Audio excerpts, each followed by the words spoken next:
Jadi ketika dibilang artis, bebannya tuh terlalu berat buat aku. Oke. Tapi kalau disebut content creator memang ya that's what I do.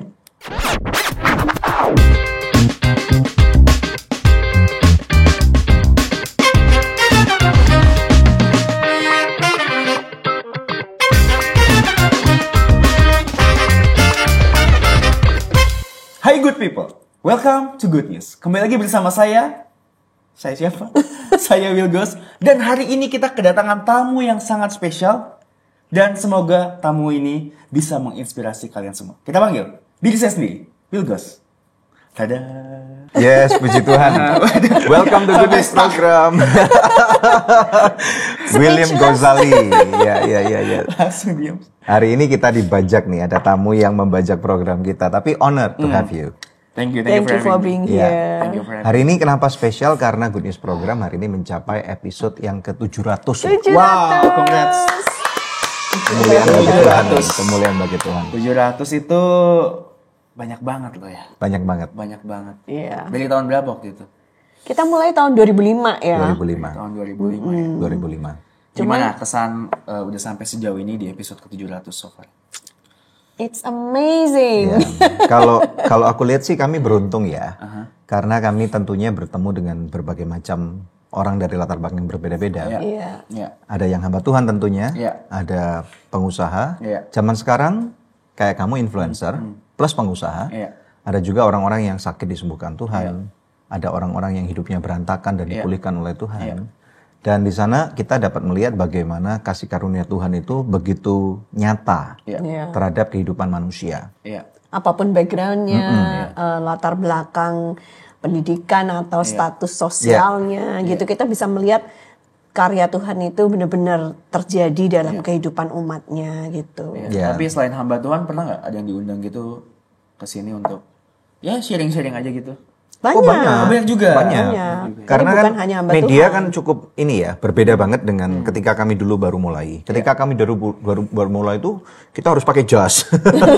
Harus formal. Harus formal banget tampil di televisi kan. Waktu itu kan nggak ada YouTube. Even kami itu lebih tua dari YouTube. Iya. Dan harus pakai jas. Dia harus ke salon medok banget gitu. Sasakan rambutnya.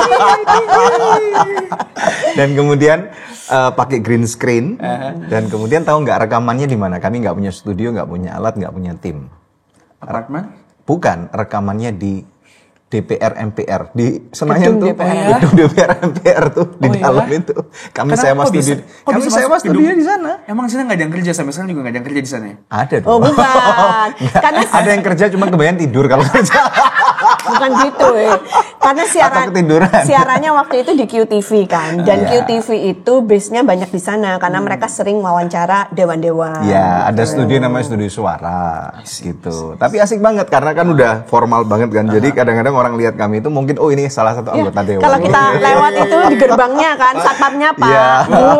Kayak anggota dewan aja Jadi udah. kita jadi tahu backdoornya yang mana gitu. kurang Tapi lebih. kalian cocok sih. Oh gitu ya. Kalian sebenarnya aura dewan. Iya. Orang dewan. Tahu nggak? Dewan kerajaan Iya. surga. Tahu nggak gereja itu di dalam bahasa aslinya tahu nggak bahasa aslinya pernah dengar nggak? Yaitu eklesia.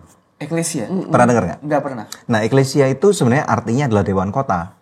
Oh. Nah dewan kota kan seperti dengan anggota-anggota DPR itu anggota dewan. Iya. Jadi memang kita kalau orang-orang Kristen itu kalau kita lagi ke gereja kita itu seperti lagi bersidang. Makanya kalau gereja zaman dulu dikatakan kita itu lagi menghadiri sebuah sidang. Sidang jemaat Allah.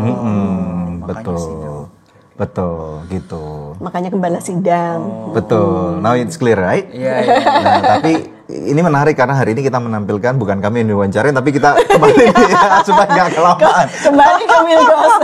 Nah, di Good News program itu banyak program-program yang menarik-menarik, Will. Oke. Nanti jangan lupa ya, support kami loh. Siap. Mesti apa nih? Tahu nggak? Like, subscribe. Komen. Share ulang. Iya. Dan satu lagi ada super thanks sekarang. Super thanks tuh orang bisa nyawerin kita. Oh, gitu. Betul. Ada. Iya kan? Oh, iya? Dengan nyawer kan berarti istilahnya mereka ngejar dengan seperti beberapa platform-platform yang lain kan? Oh iya. Betul kan ada TikTok bisa nyawer gitu kan? GIF, ya. Iya betul. Sekarang di YouTube pun bisa nyawer. Iya. Gitu. Jangan lupa ya. Jangan lupa. Subscribe ya. Subscribe. Like and comment. Subscribe, like, komen, nyawer kata semua. Disuruh nyawer juga. Iya. Oke, good. Wilgos itu keren banget. Kita berterima kasih banget Will hari ini bersedia datang ke Good News Program. Thank you, thank you juga. Dan kita kenalnya ketika kami diundang untuk melayani di sebuah perusahaan doa ya, waktu itu sebelum pandemik ya. Perkenalan yang singkat dan kemudian kita jadi tahu, oh ini yang namanya Wilgos itu ini, gitu ya. Istri kamu siapa namanya? Maria Karina. Makar ya? Wih, keren banget ya. Cantik istrinya. Betul. Dan dua-dua merupakan pasangan muda yang mampu memberikan pengaruh yang sangat besar kepada banyak orang. Nah, kalau memberikan pengaruh di Jakarta, berarti kan kita tahu orang-orang di Jakarta ini kan memberikan pengaruh ke seluruh bangsa gitu loh. Wow. Iya dong. Besar ya? Karena kan Jakarta mantan ibu kota ini kan. Masih ya tuh, belum dipindah. Iya kan? Dan ini kan menjadi kiblat Indonesia gitu. Jadi mau nggak mau kamu adalah kiblat Indonesia. Wah. Jadi beban di sini. Makin berat bebannya. Dan tahu nggak kalau tadi kami dikatakan kami itu adalah anggota dewan, kamu itu adalah the true brand ambassador of the kingdom of God. Wah, tambah lagi. Lagi ini pundak saya dong. Jadi saya sakit loh. Iya. Nah, karena apa? Kalau hari ini kita ke supermarket, sering kali ngelihat fotonya kamu tuh. Nongol gitu ya di satu produk gitu. Kan kamu brand ambassador ya? Aku brand ambassador. Keren banget loh. Iya. Tapi kecap sedap. Oh, kecap sedap. Jangan lupa bahwa kamu adalah ambasadornya kerajaan surga. Ah iya, pasti. Nah, oke. Jadi walaupun ada beban berat, tetapi jalani kehidupan kamu dengan penuh dengan sukacita. Amin. Alright. Ada amin sudah. Katakan amin. Bagus. Kok maksa? Biarkan kita langsung. Amin. Serangan jantung ntar. Kayaknya ada panggilan hamba Tuhan juga di dalam kehidupannya ya. Cocok kata dia. Cocok ya. Kita mau mulai dari mana ini? Iya. Ini tato nih menarik. Ini yang kelihatan mata nih. Iya, pasti ada banyak orang. Sebelum di komen ya. Betul. Kamu mau yang tato jadi kita bahas. Iya, Will, pertama kali tato di mana di tubuh kamu nih? Yang pertama kali tato aku di sini. Keren banget. Ini tuh tengkorak dengan profesi sebagai tukang masak. Wow. Jadi awal ceritanya kenapa aku tato ini karena komitmen. Jadi awal dulu aku singkat cerita ngambil kuliah manajemen. Dan aku quit karena aku nggak suka. Dan aku bilang ke papaku aku pengen ngambil kuliner. And then I decided to bikin sesuatu yang nggak bisa dihapus. Jadi komitmen terhadap diri aku sendiri, janji sama diri aku kalau kali ini aku nggak boleh Ganti major lagi. major lagi. Aku nggak boleh gagal. Aku nggak boleh quit lagi. That's why tato. Gitu. Umur berapa itu waktu buat tato? 20. 20. Tapi sebenarnya selain itu sebenarnya biar keren-kerenan juga sih. Jadi it's a two reason lah. Ada dual sun, satu buat komitmen, tapi pengen komitmen yang keren gitu. Jadi kan anak muda kan cari validasi biasa lah. Tapi dibolehin sama papa ganti. Nggak boleh. Ganti major boleh. Ganti major boleh, tato yang Tatonya nggak boleh. Jadi terus gimana dong? Jadi dia kecewa 2 kali. Udah ganti major, tato lagi loh. Iya. Oke. Jadi dia kecewa. Kalau dulu kan Will pasti nggak sekeren sekarang dong. Iya, tahu aja lagi. Iya kan? Kan pasti model masih cupu banget. Nggak cupu-cupu banget lah. Nggak cupu-cupu banget. Tapi nggak keren lah. Nggak keren kan? Kurus banget gitu kan? Kayaknya aku pernah lihat salah satu video kamu yang lama deh. Iya. Kayaknya kayak orang-orang yang model-model, maaf nih ya, hopeless gitu kadang-kadang. Waduh. Iya. Agak ya dulu. Agak ya? Agak Betul. auranya ya. Nah, maksudnya kamu pernah nggak ngelihat 20 tahun lalu 20 tahun yang lalu ngelihat bahwa diri kamu akan jadi seperti kamu hari ini? Kalau flashback sejauh itu pasti aku nggak mengira kalau aku bisa di titik sekarang. Ya. Gitu. Tapi dari dulu tuh attitude aku tuh selalu if I want to earn something, if I want to have something, I have to earn it gitu loh. Not by given from bokap nyokap gitu loh. Jadi memang apa ya, maksudnya desire aku untuk punya sesuatu tuh tinggi banget gitu dari dulu. Dan aku selalu mencari cara untuk bisa achieve itu gitu. Tapi mungkin yang aku nggak melihat adalah bisa sejauh ini sampai ke titik ini mungkin yang aku nggak lihat. Tapi dari dulu I know for sure diri aku tuh memang ketika aku desire something aku pasti work for it. That's good. Kerja keras untuk mendapatkannya Yes. gitu. Yeah, I work for it. Ya. Nah, kita kembali ke tato lagi ya. Boleh. Nah, waktu itu akhirnya ketika kamu memutuskan untuk gambar itu atau menato diri kamu sebagai simbol komitmen itu, apakah ada pergumulan dalam batin kamu? Gimana nih badan gua tato atau gimana gitu? Nggak ada. Atau mungkin ada kritik-kritik pedes dari beberapa orang Nggak ada. yang kenal kamu gitu? Bokap nyokap pasti marah karena dia nggak suka tatoan tuh, itu kan berandal, kriminal zaman dulu kan, labelnya selalu negatif lah, karena yang selalu negatif gitu. Tapi aku ini impulsif banget, bener, aku impulsif banget orangnya. Aku tuh nggak mikir panjang, pendek. Tapi tentunya semakin kesini aku berlatih untuk mikir lebih panjang, Lebih berhikmat. iya, lebih dipikirin lah segala sesuatunya, Dampaknya lebih konsekuensinya. konsekuensinya betul. Tapi kalau aku yang muda tuh benar-benar hari ini aku mau jual HP, aku pasti jual HP. Hari ini aku mau tiba-tiba botakin, aku nggak akan mikir panjang kalau aku botak kayak gimana, enggak, aku langsung botakin. Hari ini aku mau tato, aku tato. Iya. Terus makin lama makin banyak, berarti komitmen kamu makin banyak gitu? Enggak. Komitmen nggak semakin banyak, tapi jadi tato itu nggak selalu ada meaningnya. Tapi I can say majority di sini ada meaningnya. Ya, coba dong ceritain, boleh dong. I think yang ini aku tato waktu era MasterChef. Ini stand tall, yang artinya ini adalah MasterChef adalah titik di mana aku ngerasa from that day aku ngerasa aku bakal fully mandiri gitu. Jadi kayak aku mesti berdiri buat diri aku sendiri. Sebelumnya belum memang. Belum, karena masih support orang tua. Maksudnya banyak involvement orang tua yang ada dalam hidup aku tuh. Selain support secara finansial juga keputusan dalam hidup semua kan harus minta Izin orang tua. betul. Tapi sejak saat itu aku decide bahwa apapun yang keputusan yang pengen aku ambil, mungkin aku bakal bilang. Tapi even kayak they say no, aku akan tetap lakukan itu. Oh. Iya, agak kurang ajar sih memang. Tapi ya Umur berapa itu? that's me gitu. Itu umur 21 I think. Oke. Iya, terus ini itu aku buat pas aku mulai kerja. Ini tulisannya adalah bahasa Thailand, Aret Aroy. Jadi setiap aku ke Thailand, kalau ada orang Thailand lihat dia senang. Karena artinya delicious. Apa? Delicious. Aroy. Bacanya gimana? Aret Delicious. Aroy. Aret Aret Aroy. Aroy. Aret Aroy. Aroy itu delicious, Aroy mak. Kalau Aret Aroy jadi delicious. Jadi kayak enak banget. Wow. Kasar ya. Iya, iya. Oke. Terus itu jadi kamu kalau bikin konten waktu ngiris-ngiris selalu kelihatan ya? Kelihatan. Oke. Jadi kadang kalau lagi syuting gitu perlu edit, perlu retake gitu susah. Karena tangannya udah ada tatonya. Jadi nggak bisa digantiin orang lain. Nah, kita kan nggak bisa menutup kemungkinan ada beberapa fine dining restoran tuh yang kita tahu kamu memang nggak mungkin jadi istilahnya waiternya mereka. Tetapi ada beberapa standar. Kalau ini misalnya yang nonton mungkin anak-anak muda. Kalau Will Goss aja boleh, gue juga boleh dong. Gitu. Nah kan pasti kita tahu ya masyarakat itu sampai dengan hari ini, even di Amerika loh masih terbelah dua. Even di Jepang terbelah dua. Di Korea tadi kamu cerita terbelah dua. Di Indonesia apalagi terbelah 3 atau 4 mungkin. Iya. Nah ada anak-anak muda yang bilang kalau Will Goss pasang tato, gue juga mau pasang tato dong. Iya. Nah, kalau celakanya mereka ada di beberapa pekerjaan yang melarang mereka punya tato dan mereka terlanjur udah punya tato, gimana menurut kamu? Ya itu udah konsekuensi dalam hidup yang mereka ambil dan mereka harusnya tahu sebab akibatnya gitu. I see. Kan selalu ada yang namanya trade off-nya ya. Yes. Jadi kalau ya dia tetap maksa pengen tato, ya harus merelakan pekerjaannya dan kayak udah harus tahu backup plan-nya lah. Berarti dalam kehidupan ada satu resiko yang kita harus mengerti nih ya. Betul, setuju. Yang mana kadang-kadang resiko itu permanen dan tidak mudah untuk mengubah opini orang gitu kan. Betul, setuju juga. Misalnya pekerjaan apa yang nggak boleh? Chef. Chef. Terus kemudian waitering di Kalau kerja di hotel iya, gitu ya? di fine dining tidak boleh. Oke. Boleh, Boleh ya? Sekarang boleh? Boleh. Kalau di Amerika nggak boleh loh? boleh. Boleh.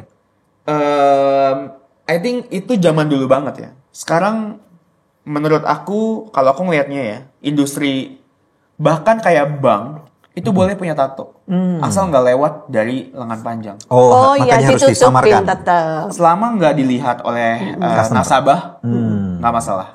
Mau full satu badan sampai paha sampai ke bokong gitu nggak masalah. Serius. Yang penting nggak kelihatan nasabah. Iya.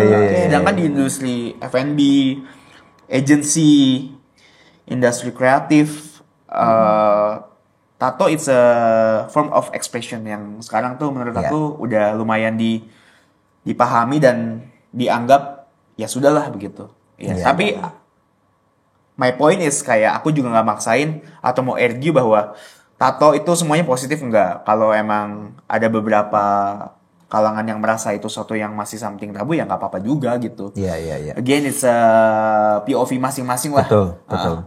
Ya, kalau sekarang kalau maksudnya kan ini mungkin pemirsa juga ada yang bingung nih, kenapa kita ada tamu nih yang pakai tato nih? Karena memang kalau zaman dulu. Daniel juga mau tato kan katanya?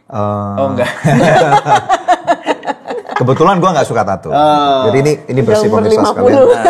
Ya, bersih pemirsa gitu ya. Mungkin harus coba sedikit. Now you have to convince me on that gitu. Nah, Coba jadi kalau kita lihat mungkin Pastor Edward Supit ya. mungkin suatu kali kita bisa undang nih. Undang dia, Bersandingan ya. dengan Will Goss gitu ya. Dan Jesse Lantang rame. Iya. Ada beberapa pandangan tentang tato. Yang pertama karena zaman dulu itu tato itu adalah ketika digunakan untuk penyembahan, tanda-tanda penyembahan kepada berhala. Itu satu. Makanya orang-orang berpikir bahwa kita nggak boleh ikut-ikutan untuk itu. Nah, pandangan yang kedua. Jadi aku kasih cara pandangnya dulu ya.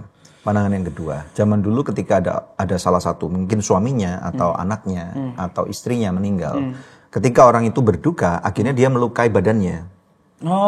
Jadi tato. Nah, jadi ini yang kemudian dalam firman Tuhan itu konteksnya. Nah, ini aku buka ya supaya semua kita jelas ya. Di Imamat 19 ayat 28. Ini banyak orang yang mengatakan ini tandanya kita nggak boleh pakai tato. Janganlah kamu menggoresi tubuhmu karena orang mati. Dan janganlah meraja tanda-tanda pada kulitmu. Akulah Tuhan. Jadi ini kata-kata ini di Alkitab, janganlah kamu menggoresi tubuhmu karena orang mati, itu tadi yang itu. Jadi karena dia sedih, kadang-kadang kan kita nggak bisa meluapkan kan orang sedih ditinggal orang yang paling dicinta itu meninggal kan sesek banget ya. Sampai untuk mengekspresikannya ada orang-orang yang menyakiti dirinya. Nah, ini yang tidak diperbolehkan. Dan meraja itu juga. Dan meraja-raja itu. Jadi dengan meraja-raja ini lebih kepada simbol penyembahan kepada berhala. Nah, itu ini yang kalau tidak dalam Alkitab diperbolehkan. bahasa Inggrisnya ada yang diterjemahin tattoo yourself. Ada beberapa terjemahan Alkitab bahasa Inggris yang tadi dikatakan itu tato. Orang masuk surga itu bukan karena dia tidak punya tato atau punya tato. Orang masuk surga karena darah Tuhan Yesus Kristus. Amin. Jadi walaupun orang yang pakai tato full badannya pun sekalipun, tapi kalau dia sungguh-sungguh percaya dengan Tuhan Yesus Kristus, dosanya pasti diampuni. Regardless, ini bukan masalah tato itu dosa ya. Apapun itu. Kan hati itu kita nggak ada tahu isi hati seseorang. Bisa saja orang itu berdosa karena banyak hal yang lain, tetapi yang dititik beratkan adalah tatonya. Jadi masuk surga bukan karena tubuh kamu nggak punya tato atau punya tato, tetapi karena satu, darah Tuhan Yesus Kristus. Alright. Now we want to talk about your life. Okay. Your life is quite controversial ya. Yes. Di bagian mana yang That's why controversial? I'm here.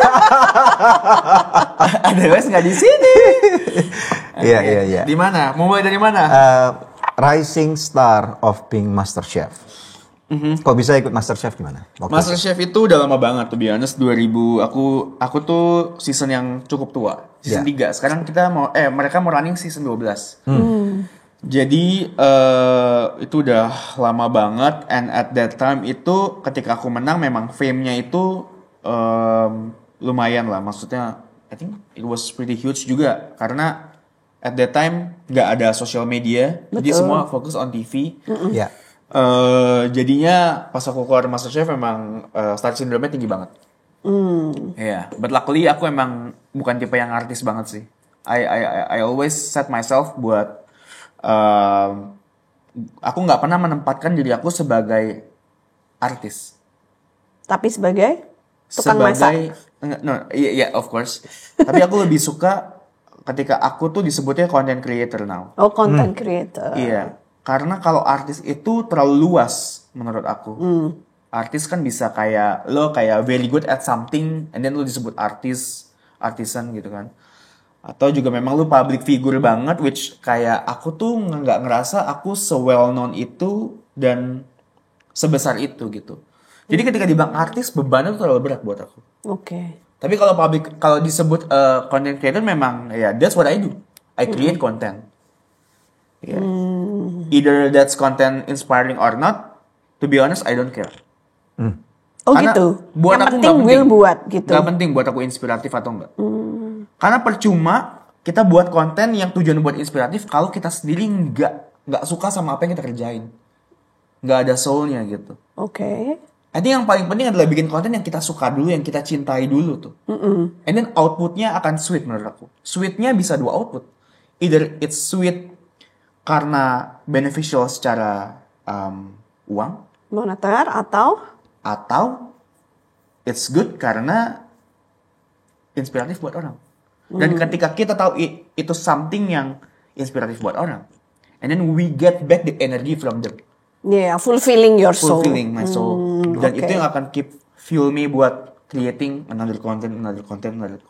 Tapi mungkin memang amazing yang ya. kalian lakukan juga gitu. Maksudnya bisa di tahap 700 episode, that's a pretty big number buat dikerjakan gitu loh. Iya, personal. Puji Tuhan. Dan kalau nggak ada feedback yang menghidupkan jiwa, I think nggak akan bisa kita kerjain segitu lama dan segitu panjangnya. Iya, betul. Iya. Praise the Lord ya. Nah, kalau memang kita di Good News kan programnya 1 jaman ya. Betul, Jadi ya. memang sampai hari ini baru 700 episode. Kalau Will, I'm sure udah ribuan ya. Karena kontennya kan relatif lebih pendek Betul. durasinya. Mungkin karena aku juga nggak bergantung dengan guest yang harus datang gitu kan. Jadi anytime I want to make content, just Iya. Tapi menarik loh. Maksudnya kalau dilihat, memang kami nggak ngikutin semua MasterChef ya. Ada Pasti. beberapa yang kami tahu dan kenal. Daisy salah satunya. ya. Pernah ngobrol juga nggak? Pernah dong. Pernah kami undang ke sini 2 kali ke Good News program. 2 kali. 2 kali. Wah, suka dia main kesini. Will baru sekali. Itu baru sekali. Gitu. Nah, jadi dari beberapa orang MasterChef itu rupanya nggak selalu semua akan jamin bahwa mereka akan terus jadi populer di masyarakat atau relevan kan kata-kata kamu. Apa yang membuat Will sampai dengan hari ini masih bukan cuma survive, tapi kamu jadi brand ambassador banyak perusahaan-perusahaan yang cukup besar loh. Dan aku lihat ini keren, mulai dari F&B ya, terus kemudian sampai mobil juga ya. Jatuhnya sebenarnya bukan brand ambassador, tapi memang kerjasama dalam berbagai macam campaign dengan beberapa brand sih. Tapi itu kan keren banget gitu. Maksudnya aku nggak tahu kamu billing nggak spill. Penghasilan kamu sebulan berapa sih kira-kira? I think 1M masuk? Enggak nyampe. Kamu nyangka nggak sih, maksudnya dari ketika menang MasterChef ini, this is like kamu akan dapat satu New dimension. dimensi baru berkat-berkat Tuhan yang banyak banget sampai dengan hari ini. Keluar dari MasterChef. Iya. Keluar dari MasterChef aku jujur nggak expect bisa dapat kerjaan sebanyak itu, karena memang at that time itu aku masih mencari validasi untuk MasterChef itu tuh masih dicap sekedar kompetisi masak amatir, which is true. Iya. Oke. Tapi sering banget MasterChef dicap nggak bisa masak. Oh, Iya. But I understand now POV dari profesional melihat seperti itu. Betul. Iya. Karena aku juga been there dan that juga. Maksudnya dari situ aku akhirnya masuk profesional. Aku ngambil kalian dulu lagi, aku kerja lagi di kitchen profesional, segala macam. Dan aku melihat kenapa mereka nge-labelin MasterChef nggak bisa masak, cuman tampil doang. Ya karena memang MasterChef itu it's like a hybrid character gitu. Half of them can cook, half of them can represent themselves in front of camera. Oh, I see. Iya. Kalau Profesional belum tentu, Iya. pasti kaku. oke. nice. Tapi secara skill dan jam terbang lebih tinggi, of course. Iya, benar. Iya. Dan mungkin aja setelah menang MasterChef orangnya nggak, anyway belum tentu akan meneruskan karir Masak, itu kan. betul. Iya. Nggak semua akhirnya end up masak. Benar. Iya, makanya aku sekarang aku nggak ngeklaim diri aku sebagai chef. But again kalau ada orang mau manggil aku chef, monggo.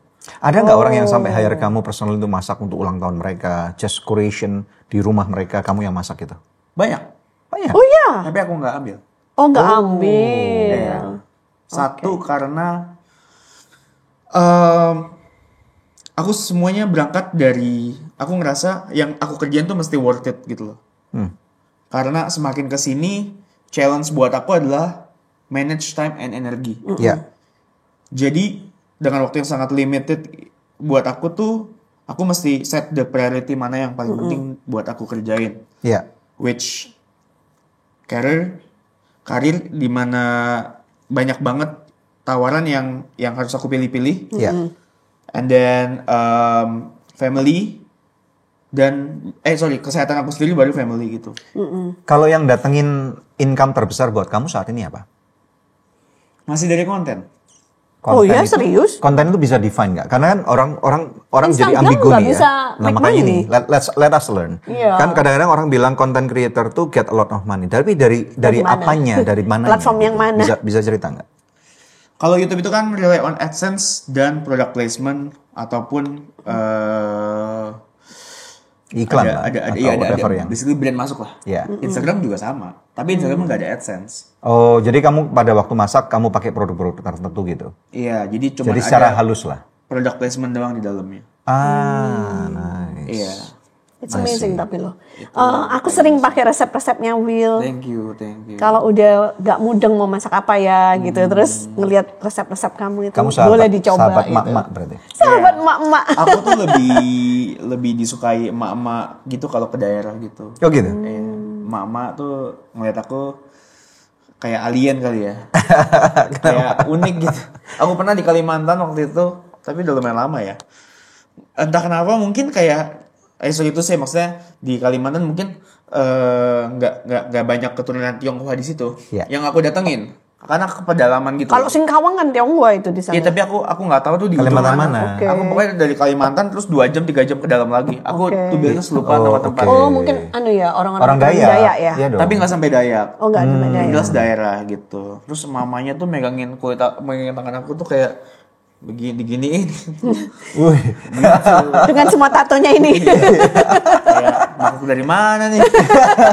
Gitu. Tapi muka kamu juga kayaknya maksudnya kan cute juga gitu, baby face juga ya. ya mungkin di sana ya. Jadi Di sini enggak? enggak. Di sini lebih kayak amit-amit ya.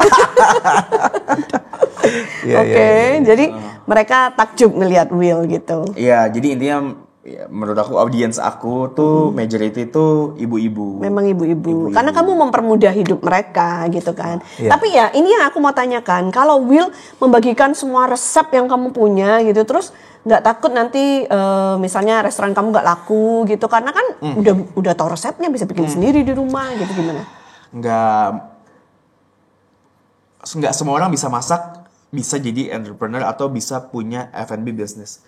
F&B business is another challenge and it's big gitu kan, maksudnya big challenge and never ending daily Problem. That's F&B basically gitu. Jadi belum tentu semua orang yang bisa masak itu bisa punya restoran. Iya Even sih. kalau punya belum tentu sukses. I Gitu. see. Dan kalaupun sukses at the beginning belum tentu bisa sustain. Challenge-nya tuh berlapis-lapis dan nggak habis-habis gitu. Kan goalnya ketika mau bikin restoran, mau sampai mana nih goalnya nih? Benar-benar. Just to fill your ego aja, punya bisnis. Atau lu pengen bisnis ini bisa di scale up sejauh apa juga maunya.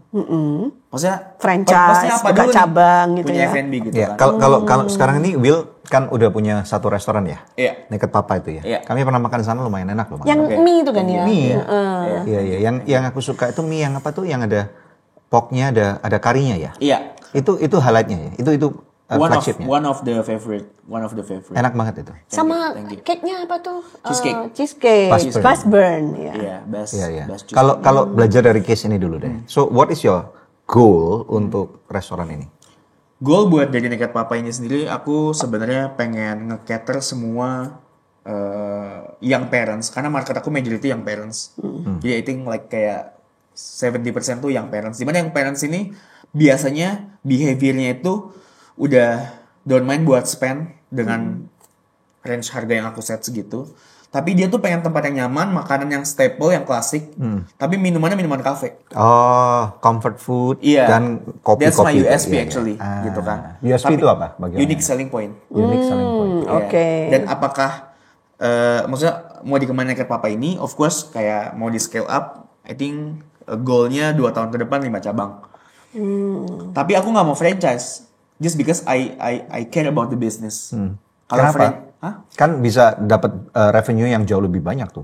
Enggak juga. Orang yang jual franchise. Enggak juga. You want to be involved in every I want cabang. to be involved in every store yang aku buat. Dan kalau pakai franchisee, kalau di franchising itu biasanya nggak seindah katanya gitu. Karena kalau franchise itu kan biasanya kita nggak tahu behavior yang nge-franchise ke kita seperti apa. Ada yang mau kerjasama dengan baik, ada yang ujung-ujungnya dia mau sesuka dia. I see. Atau mungkin mencuri resep ya? Iya, dan itu yang bikin pusing kepala sebenarnya. Iya. I see. Dirubah-rubah sendiri Dirubah gitu. sama dia. Oh, jadi nggak And stabil then what's the rasanya. point lu franchise ke gua kalau at the end lu mau ubah-ubah sendiri. oke. Dan itu sering terjadi di mana-mana. Oke. Ya, Iya. jadi aku menghindari itu. Dan kedepannya ya kalau misalkan ada yang tertarik buat beli bisnis apa yang aku udah set ini, dengan 2 tahun darah keringet dan udah semuanya ideas aku cucurin ke sini, dan ada yang mau beli ya mungkin ya open juga gitu. I Ya, see. at the end mungkin goalnya berharap bisa dijual ke orang yang bisa bikin ini lebih besar lagi. Namanya itu unik, Naked Papa. Kayaknya Iya, kenapa itu harus mengganggu naked pikiran gitu? banget gitu. Nggak kepikiran ya? Iya. Kenapa? Kenapa Naked Papa? Karena aku suka sesuatu yang kontradiktif ya. Karena menurut aku semakin bikin kontroversi itu semakin mudah diingat gitu. Tapi of course tujuannya nggak ke arah sana. Kan semua tergantung lagi pemikiran orang beda-beda ya. Ya, tapi yang jualan pakai baju semua kan? Pakai baju.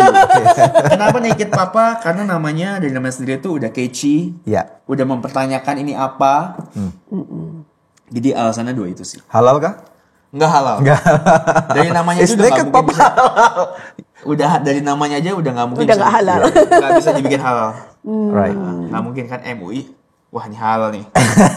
Bisa. Ya. Kalau ini balik lagi tentang bisnis F&B ya. Kan kalau orang nggak ngerti itu, masa sih bikin restoran susah.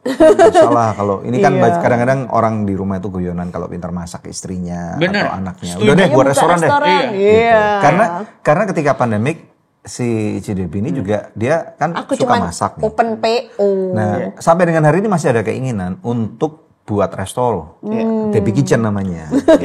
Tapi aku yang menjadi penghalang nih, karena aku tahu itu nggak akan gampang gitu Iya. loh. Nah, bisa brief kami nggak atau edukasi kami yang orang awam ini Kesulitan-kesulitannya betapa gitu. challenging. Kita nggak mau menghujam mimpi orang, Benar. tetapi kita mau menaruh satu realita yang berimbang. Benar. Gitu gimana? Supaya siap mentalnya gitu kan. Iya. Balik lagi ke pertanyaan seberapa serius F&B bisnisnya mau di-develop. Right? Itu satu. Satu dulu. Kalau tiba-tiba PO aja, itu kan udah bisa disebut bisnis F&B. Betul. Right? Karena udah komersil, udah dijual. Iya, udah Makanya- ngasilin duit. Betul. Makanya balik lagi ke pertanyaan mau sejauh apa. Let's say kita sejauh kafe gitu kan. Iya. Nah di kafe ini kan challenge terbesar dari aku adalah first adalah you cannot please everyone. You cannot iya. please everyone. Ada banyak orang yang ngamuk-ngamuk ya Benar. di Google Maps Di reviewnya. reviewnya. Oh. Iya. Nggak peduli seberapa niat dari ownernya sebenarnya udah create everything. Yang dia pikir kayaknya ini semua udah proper. Turn out masih ada aja yang emang nggak sesuai ekspektasi orang. Yang orang nggak puas gitu Yang ya. orang nggak puas dan itu nggak bisa dikontrol. Benar. Misalnya nunggunya kelamaan gitu juga bisa nggak puas Lama kan? loh. Ya kalau Bisa. ke tempat kamu relatif kecil ya dan Iya. mungkin Ngantri. ini di luar ekspektasi kalian kah? Iya, Dulu di buat luar. di luar ya. Di luar. Nggak nyangka kalau ini akan bakal. Beludak gitu kan. Iya, Terus Nggak jadinya nyangka akan seramai itu nggak cukup gitu. tempat duduknya. Dan challenge lainnya adalah menurut aku itu dia daily problem yang nggak akan pernah habis. Dan itu tuh consuming time and energy banget. Apakah itu worth it buat kalian gitu maksudnya? Iya. Kalau worth it ya coba dikerjakan. Tapi kan apa-apa. masalah itu sebanding nggak dengan cuannya gitu atau profitnya. Kalau rame yes. Oh. Tapi bisa nggak garanti ramenya? Iya. Itu yang Garanti rame setiap hari gitu. iya itu kan yang kita nggak akan tahu. Kalau rame then it's a good problem then. Right? Betul. Daily problem jadi good problem. Iya, paling kecapnya habis gitu. Karena rame, betul. Tapi Iya, kalau nggak oke. rame and then jadi problem lagi, ya udah double tuh pusing kepalanya. Iya. Jadi Iya. jadi istilahnya nomor satu ada niatnya sampai mana? Niatnya sampai Kemudian mana dulu? Yang kedua, Yang kedua set the expectation. Dalam expectation. artian harus siap dengan feedback, complaints, dan dari kitanya willing to improve. Kamu bawa sampai ke hati nggak kalau ada orang yang ngomel-ngomel, Marah-marah. ngata-ngatain gitu? Yes, Lu because I care about the business. Oh, I care about what I do, what I create. Oke. Jadi of course it's personal for me, but it's good. Supaya bisa ini ya, maksudnya jadi masukan apakah itu Betul. apa they mean it or not gitu ya. Iya, tapi kan kita sebagai owner ketika kita baca semua feedback, kita juga nggak semua hal harus kita iakan. Oke. Kita lihat mana yang memang Cengli nggak nih? betul. Ini input bagus nggak nih? Wah, ini input bagus nih. We're thankful for that gitu. Ada nggak dari beberapa review itu yang akhirnya kamu jadi terapkan jadi mungkin SOP atau mungkin jadi apa improvement Banyak. menu mungkin? Ada? Banyak banget. Kita tuh udah nampung banyak banget kritik soal makanan. Sampai kita ubah satu menu namanya Papa Bakmi itu mungkin lebih dari 20-30 kali kita ubah. Oh ya? Yes. Oh. Karena menurut aku ketika aku bikin si bakmi ini, bakmi is very Either you love it or you hate it kan? iya, maksudnya produk yang seems very simple, Simple. tapi sangat mudah untuk dikritik banyak orang. Oh, karena yang makan siapa aja? Betul, karena semua punya preference masing-masing. Benar. And it's very hard to find it in the Perfect. middle. Iya, Ada benar. yang suka yang kenyal. Benar, ada yang suka yang banyak. lembek. Iya, Heeh. ada Lu suka yang suka mana? Aku lebih suka yang kayak karet legit. Tos dong. Oke. Karet legit. Iya dong. Karet legit, tapi karet legitnya bukan yang tebel. Jadi karet itu kan bukan artinya dia mie tebel disebut karet, tapi enggak. Iya, Tapi iya. memang teksturnya itu kenyal seperti karet. Kenyal. Iya, Tapi legit pada akhirnya gitu. Legit itu maksudnya digigit tuh kayak putus nggak nyek benyek gitu loh. Iya. Ada yang kenyal benyek, ada yang kenyal garing gitu. Nah, Kamu suka yang kenyal garing. Iya, tapi aku lebih suka mie-nya itu kenapa mostly aku mainnya kecil-kecil karena kalau kecil-kecil itu dia lebih apa ya nge absorb the seasoning liquid itu lebih bagus daripada yang Oh, tebal. lebih berasa, lebih terendam. Lebih konsisten gitu. Oke. Kalau yang tebal tuh biasanya kurang konsisten. Oh, oke. Karena nggak bisa masuk sampai ke dalam-dalamnya. Iya. Ini yang tadi yang ketiga, yang keempat ada nggak? Yang keempat itu menurut aku adalah selalu maksudnya set your mindset being adaptive. Dalam artian kita pasti ketika punya bisnis F&B itu kita punya yang namanya core product, core concept, core branding, semuanya yang core-nya kita ada nih. Tapi di samping itu kita mesti open minded melihat what's going on with the industry gini. Iya. Apa yang mesti kita coba untuk kerjain biar tetap bisa relevan. Dari Oke. kontennya kah? Dari seasonal menunya kah? Dari cara servisnya kah? Dari apa lagi bisa? Dari tempatnya kah? Dari dekorasinya kah? Itu Jadi diadaptasi ya. betul. Jadi buat aku sekarang untuk bikin ini kita ngomongin konteksnya kafe ya. Beda sama makanan resto yang mungkin klasik yang udah legend. Ya. I see. Ya, jadi setiap F&B juga konteksnya tipsnya kan berbeda-beda sesuai Oke. dengan apa yang mau kita kerjain. Ini kita konteksnya again it's a cafe atau coffee shop gitu kan. Alright. Iya. Kalau misalnya suatu F&B nih, satu resto nih, rame, tapi yang punya bilang gua nggak untung nih tadi. Itu masalahnya kira-kira ini tanpa tentunya setiap masalah kan banyak ya. Iya. Menurut kamu biasanya yang kira-kira jadi kebocoran daripada resto yang rame tapi tidak mendatangkan keuntungan bagi yang punya, cuman makan doang kalau bilang. Iya. Itu apa kira-kira? Rame tapi nggak cuan ya. Biasanya itu satu perhitungan COGS-nya nggak sesuai dengan hitungan yang seharusnya. Apa tuh COGS? Cost of goods sales. Oke, jadi maksudnya ingredient harga kebanyakan. pokok penjualan. Oh, mungkin suppliernya nggak stabil gitu. Bukan, perhitungan dari kitanya. Oh, Supplier can be Naik fluktuatif turun. pasti. Heeh. Jadi perhitungannya biasanya dari total semua yang kita udah Bahan baku. kita kalkulasi misalkan mie ayam nih. Let's say modalnya 10.000. Idealnya jualnya 33.000. oh. Jadi dikali 3 terus ditambah 10%. Buat PPN. Iya. 10% bukan buat PPN. Oh, Tapi buat margin. ya ekstra buat fluktuatifnya itu. Oke, got it. Atau mungkin ada waste sedikit. Iya. Kenapa dikali 3? Karena memang itu udah rumus idealnya di F&B untuk bikin Tapi kali 3 itu apakah udah menutup ongkos sewa, terus Biasanya. gas, itu udah Biasanya. tertutup air, biasanya. listrik. Oh, iya. Biasanya. Iya. Oke. Dan kemudian apa lagi yang kira-kira akan bisa Yang berikutnya adalah selain COGS nih? SOP yang kurang ketat.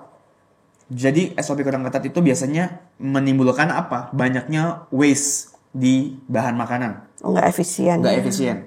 Yang kedua, SOP yang nggak ketat bisa aja amit-amit staffnya itu Nyolong. ada nyolong. Oh. Ini memang terkesan menuduh, tapi in reality banyak yang seperti itu. Jadi Banyak banget ya. bahannya kurang mulu gitu, harus Iya, beli lagi. either makan di tempat, dibawa pulang gitu.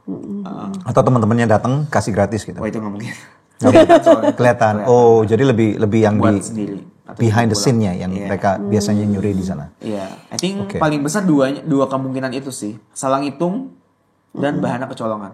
Nah, kalau ini, kadang-kadang kan orang belum tentu bisa punya berkat di depan ya. Bisa beli tanah, beli ruko, atau beli gedung langsung punya sendiri. Biasanya kan nyewa ya. Iya. Nah, yang dari teman-teman yang punya resto itu yang mereka sangat jengkel tuh, yang punya Tempat unit Lahan. nih, yang naikin harga 2 kali lipat. Iya. Kalau ngelihat Kemudian restonya rame Nanti gitu 3 langsung kali lipat, 10 uang kali sewa lipat itu gimana? naik. Menurut kamu gimana? Kamu pernah ngalamin kayak gitu nggak?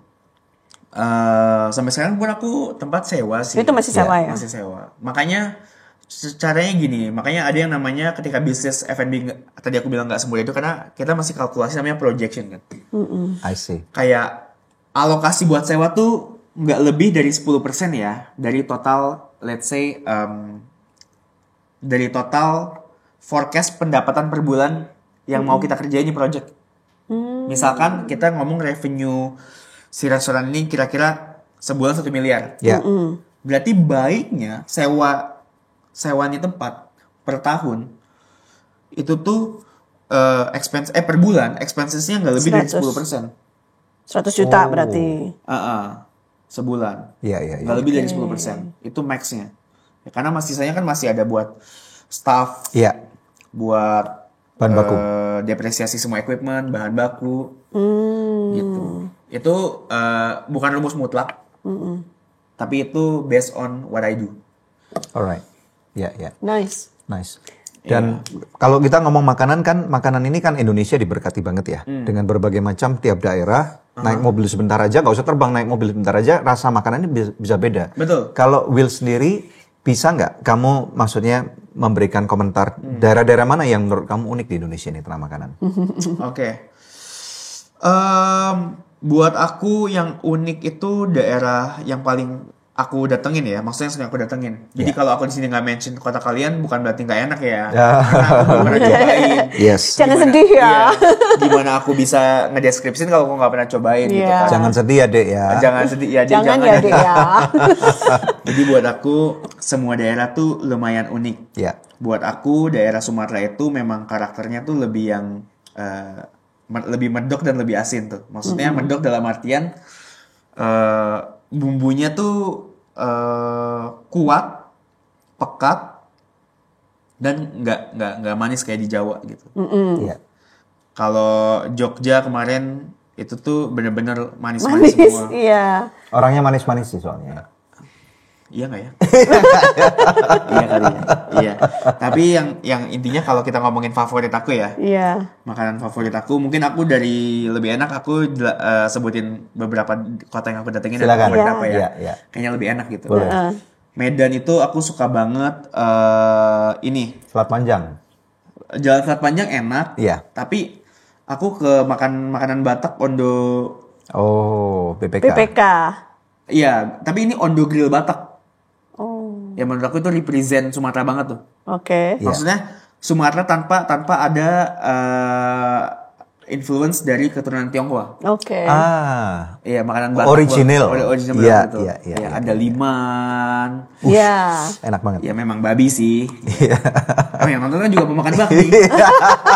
Yang nonton pemakan babi biasanya ya. Iya, iya, iya, iya, iya dong. Iya Jadi dong. aman ya? Aman. Gaspol. Gaspol. Iya, iya, terus Iya. kemudian. Terus Memang aku pikir nasi campur di Medan itu akan sama kayak di Jakarta. Tapi Ternyata beda banget, ya. Beda banget. Si Asan sama Afuk di Medan, wah crazy good. Sampai pusing ngebayanginnya. It's really good, it's really good. Iya. Terus aku ke Malang, aku makan cobain. Kan Malang terkenal kalau kita kan di Jakarta bakso Malang kan. Bakso. Pak betul. Wan, iya. Bakso bakwan Malang. Di Iya. Jakarta tuh nggak ada apa-apanya. Oh, Di iya Jakarta dong. tuh mostly kayak bakso biasa aja, cuman ada pangsit goreng sama siomay gorengnya. Iya. Tapi yang di Malang kalian mesti cobain sih. Kuahnya ya, Bukan. dagingnya. Jadi dia bakso Malangnya babi. Ada juga yang halal banyak, tenang. Kalau yang halal nonton ada juga yang halal banyak. Tapi ya of course saya cobain yang haram dong. Haram. Yang babi dong. Yang lebih enak, the better version. Nggak, kalau ngomong lebih enak biasanya mereka marah. Iya, oh gitu ya. Jadi versi yang emang aku lebih suka aja. Iya. Which is yang babi. Iya. Oh my god, itu bakso gorengnya. Enak bakso banget. gorengnya. Jadi itu bakso Malang babi di mana ada bakso goreng, siomay kukus, pangsit, ada 5-6 macam dan 6 macam ini rasanya beda-beda. Oke. Jadi biasa kan sama adonan cuman beda packaging sama goreng. Iya, Betul, benar. Ini 6-6-nya beda tipis-tipis. Beda rasa. Oh ya? Iya. Dan harganya murah banget.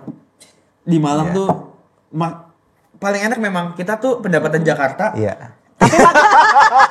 Tapi biaya Jangan ngomong gitu. Kayaknya orang Ntar lu Jakarta balik sana dibenci sama dinaikin orang-orang harganya. lokal penduduk daerah deh. Ya kan lu Lu selalu kalau ngomongnya apalagi kalau ke murah-murah Solo gitu. loh. Makanan murah-murah di Solo, men. Terakhir aku makan soto sapi di Jogja. Iya.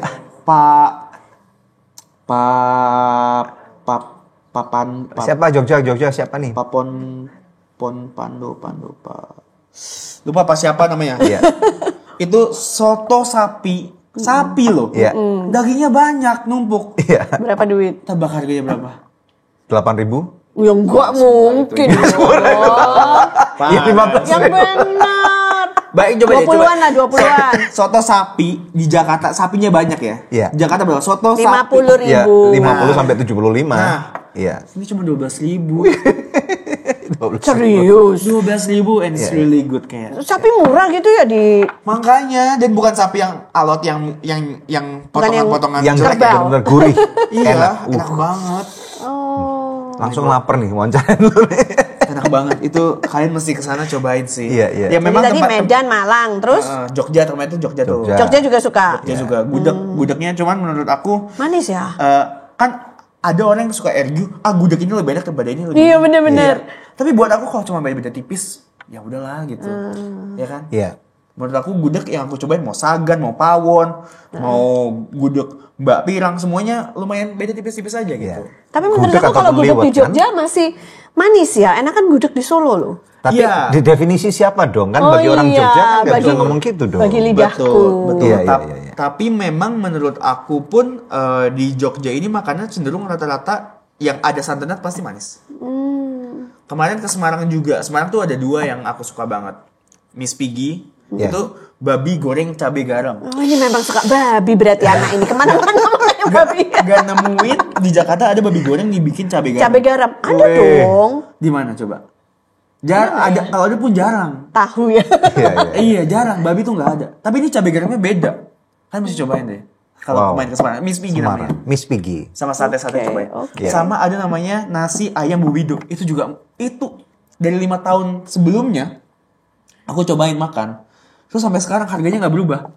Oh Nggak ya? ada inflasi. Nggak kena inflasi. Itu kan gila kan? Hebat. Gila, Iya, iya. 12.000 masih. Nasi ayam buwido. Iya. Wah. Waduh. 12.000 doang. Tambah lapar nih. Iya, iya, iya. Jadi karena kamu food blogger, jadi kemana-mana harus nyobain makanan gitu ya? Iya, aku suka banget. Aku emang suka keliling nyobain makanan. Ini yang Kodan mau tanya nih, kamu itu dibayar untuk posting mereka ke Karena dia kayak ini di pinggir jalan, Iya. nggak mungkin kan kalau endorse katanya gitu. kamu dibayar atau kamu dengan sukarela mereview mereka atau gimana nih? Buat aku nggak segala sesuatunya itu harus diuangkan. Oke. Keren. Top. Karena kalau itu dikerjakan dan membuat hati kamu gembira dan kamu ngerasa itu fulfilling your soul, dan kerjakanlah menurut aku. Nice. Karena menurut aku berkatnya di belakang akan ngantri. Iya. Jadi beberapa itu review jujur ya, karena Iya, memang iya, Wilgo suka, makanya Iya, kamu iya. bikinin konten Iya. gitu. Aku dulu punya pengalaman yang jelek banget. Dulu baru keluar MasterChef itu kan egonya lagi tinggi-tingginya. Iya. Kalau nge-review makanan tuh dari POV negatif dulu. Beda sama sekarang. Kalau sekarang kita POV-nya harus positif dulu. Appreciate dulu. Appreciate dulu. Wajib. Baru kasih saran. Baru kasih saran. Kenapa? Karena saran pun aku nggak akan spill di kontennya. Biasa in private. Kalau emang butuh orangnya. Kalau nggak juga aku nggak mau sosokan. Menurut gua harusnya begini-begini. Nggak perlu. Oh iya, oke. Nggak perlu. Biasalah kalau karateka yang baru naik ban hitam kan juga akan kemana-mana. Apa lo?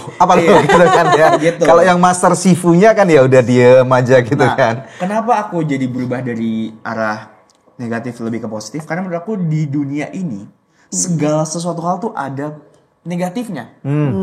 Kita bisa kritik anytime, kapanpun kita mau. Menemukan semua kesalahan di tengah-tengah kebaikan sekali. Betul. Ya. Menemukan semua flaws. Ya, aku bisa bilang kayak ini lightingnya nggak rata, atau ini rumputnya palsu, kenapa pakai palsu gitu. Ya kan, aku Mahal bilang, kalau yang ini asli. kenapa serindah kekecilan nih, pantas jembatan dikit gitu. Iya. Waduh. Beliin dong, Iya. beliin dong. Iya. Jangan kayak gitu dong. Ayo. Bisa kan aku ngomong begitu? Iya, iya. Bisa aja. Bisa. Kalau iya. ngambil dari POV negatif. Iya. Tapi menurut aku, kalau begitu sebenarnya jatuhnya lebih kayak apa ya? Karena aku melihat tren di mana food vlogger yang ingin terlihat dia reviewnya tuh jujur, makanya harus dimulai dari yang negatif. Oh, karena kalau nggak negatif orang juga nggak nonton sih. Dan nggak percaya, kesannya dia nggak. Oh, kesannya lu dibayar dia- sih soalnya. Iya, makanya udah positif. Tapi kalau lu makan bayar nggak? Bayar. Bukan, Will Ghost datang, siapin yang terbaik Enggak. gitu. Ada Kan 12.000 ya? 12.000. Enggak. 12.000. Kasihan ibunya kalau kebayar. 12.000. Isi satu warung lagi makan juga bisa tak bayar gitu. Will Ghost ya. Jadi Iya, iya, iya. jujur aku paling jarang untuk minta gratis. Bukan nggak pernah minta gratis. Pernah. Tapi I know what value I bring to the table. Jadi jangan minta gratis cuma-cuma. Tapi aku juga nggak akan minta. Aku lihat lawannya dong. Iya. Kalau UMKM nggak mungkin dong dimintain gratis. Iya, kasihan mereka dong. Jahat ya. banget. Tapi kalau aku lebih suka misalkan aku sama brand nih, kayak Iya. Hyundai deh. Hyundai aku yang approach. Boleh nggak? Gue mau road trip ke Jogja. Gue mau pinjam mobil Palisade dong, sekaligus test drive. Nanti along the way ya, gue review-review aja gitu. Gimana gue ngerasain berkendara dengan Palisade. Nice. Oh boleh Oke. gitu. Yuk seru nih gitu. Nah jadi Wow. ketika aku approach brand, ya aku langsung bring something to the table. What I can do for you gitu. Gitu. Nice. Nah, itu yang menghasilkan duit. Kalau yang makan Itu di warung-warung Itu enggak juga. Oh, itu juga enggak. Karena kan aku tukeran mobil, pinjam. Oh, pinjam. Dia nggak bayar. Oke. Tapi apa yang akan dilihat oleh brand lain? Ah. Portfolio. Iya. Iya. Iya. Oh, bisa nih Wilgos nih. Pinter juga kalau nge-review mobil gitu ya. Iya. Dan I jujur see. banyak banget yang berangkat dari ya udah lakuin aja dulu gitu. Inisiatif kamu. Inisiatif dulu aja gitu. Dia berkata Wow. di belakang udah nungguin gitu. And that's the way you see life ternyata ya. Itu bicara tentang attitude loh. Karena kan Bagus, banyak bagus, ya. orang yang selalu ngelihat negatifnya dulu ya dalam hidup ini gitu. Betul. Tapi kalau ternyata dilihat dari positifnya dulu malah berkatnya nyusul gitu ya. Iya, cuman memang aku again nggak bisa melihat segala sesuatunya harus semua serba positif gitu karena Iya, again, benar. manusia juga kan. Jadi sometimes aku juga ngelihat other things yang di luar makanan juga dimulai dari negatif ya gitu. Cuma makanya sometimes kayak aku berantem sama diri sendiri gitu loh. Mau lihat dari sisi mana dulu nih? Ya. Oke. Kalau mungkin orang-orang di daerah mungkin saja banyak yang nggak kenal Will. Tapi kalau resto-resto kita nggak ngomong yang fine dining ya. Tapi resto-resto yang di Jakarta kan juga banyak tuh yang di daerah perumahan atau kan lu pasti pernah makan juga. Mereka recognize kamu nggak? Some of them yes. And then sikap mereka gimana? Deg-degan kali kalau didatengin bisik-bisik. Wilgos ya. Iya. Maksudnya udah kok nggak usah bayar kok gitu. Ada juga Ada. beberapa. Oh, ada iya. juga. Ada juga yang ownernya tiba-tiba udah dibayarin sama Pak ini bayarin. Oh. Ya just can say kayak saya thank you ya buat Pak ini, Pak itu gitu. Thank you ya udah di Iya, udah di cover, udah di treats gitu. Sesimpel itu aja gitu. Iya. Dan apakah kamu merasa terbeban gue review deh gitu? Enggak. Iya, Udah itu harus urusan ya. mereka ya. Iya. Aku nggak akan pusingin pikiran atau penilaian orang terhadap aku. Iya. Pokoknya tergantung kamu digerakkan yang mana nih. Iya, Nice. betul. Jadi Nice, aku nggak akan terbebani untuk melakukan review ketika dibayarin di situ gitu. Oke. Iya. Nah, ini yang selalu mengganggu pikiranku nih ya. Kan kalau kita lihat orang-orang content creator tuh makanan kan ada dua tipe nih. Yang satu review, yang satu mukbang. Nah, akhir-akhir ini kalau yang mukbang itu Porsinya ada gede-gede beberapa gitu. yang udah mati tuh. Meninggal. Kan karena kegendutan kan. Nah, kalau itu aku nggak tanya deh. Mungkin yang lebih relevan yang kedua. Apakah food reviewer tuh aku lihat badannya juga nggak gede-gede banget, lu juga nggak gendut, lu nggak obesitas gitu, kayak beberapa food blogger yang punya nama di Indonesia, badannya kecil-kecil, kok bisa sih? It's all about ini ya, calorie intake management. Calorie intake management, wow, Keren banget gue. keren banget. Baru ketemu tadi tuh. Nah, tapi benar, maksudnya gimana cara kita mengolah apa yang kita masukin per hari itu kita kalkulasi kan? Iya. Iya. Kalau aku nih tipenya sebenarnya kalau misalkan aku kayak kemarin ke Jogja gitu sehari makan 3 kali. Itu nasinya aku nggak habisin. Iya. Cuman satu Nggak semua sendok loh, dipesen sendok. dihabisin. Enggak, aku habisin lauknya. Aku pesen yang pasti aku akan habisin. Oke. Tapi nasinya itu cuma Nasinya setengah enggak. biasanya. Oke. Dan misalkan cara aku adalah aku tuh kayak aku gila banget nge-gym, tapi aku juga bingung kenapa lama banget jadinya ya. Tapi aku gila banget Banyak nge-gym. tatonya, jadi lama. Balik lagi ke tatonya. Aku gila banget nge-gym di mana kalau riders aku keluar kota, kan aku selalu sama brand keluar kota. Iya. Itu tuh aku minta hotel yang ada gymnya proper. Oh. That's my first riders. Setiap hari I nge-gym. see. Setiap hari. Jadi aku bakar kalori tiap hari. Oke. Gitu. So that Jadi, explains it. Iya. Dan di luar sana juga banyak food creator yang seperti itu gitu. Oke. Aku ngobrol. Pertanyaan kedua, apakah reviewer itu pernah nggak kena asam urat gitu Food atau kolesterol? reviewer. Saya asam urat. Saya Berapa penyintas asam urat. Wih, Penyintas. berapa level asam urat kamu berapa? 10, berapa tapi sekarang udah balik normal 6 karena minum Oh, obat dan oke. aku menjaga. Tapi yang ngebikin aku sebenarnya asam urat tuh bukan dari makanan. Apa? Yang nge-trigger awal tuh kebanyakan minum alkohol. Oh, Iya. I see. Minum alkohol akhirnya asam urat jadinya sensitif kan. Kalau udah bengkak sekali tuh jadi sensitif katanya. Makanya aku seafood udah nggak bisa. Seafood it's a big no for me because seafood tuh cepet naikin ininya. Iya, cocok ini Karena berteman. purinnya tinggi banget purinnya. Iya. Tapi kalau ikan pun lucunya buat penyintas asam urat, ikan laut lebih bahaya daripada ikan tawar. Masa ya? Oh gitu. Karena purin lebih tinggi yang laut. Jadi makanlah yang tawar. Ikan tawar. Lebih murah pula kan? Iya, betul. Nice. Oke. Kolesterol level kamu bagaimana? Normal. Cuman asam urat aja. Gula normal. Gula juga normal. Berarti Bill suka makan itu ya jeroan-jeroan gitu. Enggak juga. Enggak padahal. Enggak. Oke. Nah, Very kalau interesting. kita mau ngomong tentang peran Will sebagai seorang suami dan ayah gimana? Iya. Boleh dong. Coba spill dikit gitu. Spill dikit. Banyak juga nggak apa-apa. Iya. Hubungan kamu dengan istri Dengan kamu Maria secara gimana? all in general, kelihatannya kalau di social media itu Sweet Iya. banget. very sweet. Atau yang makar yang kadang-kadang lebih so called brutal gitu. Oke. Jadi hubungan aku dalam pernikahan itu memang karena aku relatif menikah muda karena MBA. Ini kenapa sih kemana-mana selalu ngaku gitu, nggak malu apa? Enggak. Enggak. Karena kalau ngomong MBA itu label yang salah. Label yang salah. Harusnya aku menyebutnya menikah gimana ngomongnya? Menikah setelah hamil. Karena kalau married by accidents tuh kesannya apa ya? Kesannya Kecelakaan. Iya kecelakaan banget nih yang emang parah banget nih gitu kan. Tapi kalau aku di titik sekarang melihat aku yang dulu kenapa aku MBA, aku selalu melihat bahwa ini sesuatu yang mungkin Tuhan mau ubah dalam hidup aku gitu. Karena dulu waktu aku keluar MasterChef dan kuliah ke luar negeri, pulang dan mencoba untuk ngejar karir, itu tuh aku lumayan gak all out, setengah malas-malasan gitu. Karena ya just I'm young and free gitu. Cuman setelah dikasih tanggungan anak, kayak mindset aku tuh berubah 180 derajat langsung saat itu gitu. Nggak pakai nunggu-nunggu gitu. I think because kayak naluri, entah kenapa naluri ayah aku langsung keluar dan naluri protektif dan antisipasinya begitu tinggi, sehingga aku tuh bener-bener kayak mikir on otak gimana kayak buat gue bisa survive dan segala macemnya. Tapi menurut aku perjalanannya nggak akan dimudahkan kalau bukan, maksudnya Tuhan baik sama aku gitu. Ya jadi dari aku married setelah hamil istri aku, married setelah dia hamil duluan, terus kita banyak cekcok tuh, berantem. Banyak banget cekcok.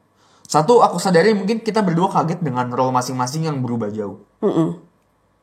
Dan kedua, secara psikologis kita ngerasa saat itu teman-teman kita masih happy-happy. Kok kita udah married gitu? Kok kita udah Emang umur berapa? 27. Oh, 27. Terbebani oleh tanggung jawab punya anak. Dan harus mikirin masa depan gimana cara kita bisa survive dan buat hidup kita ini, keluarga ini Biar lebih cukup. baik. Iya.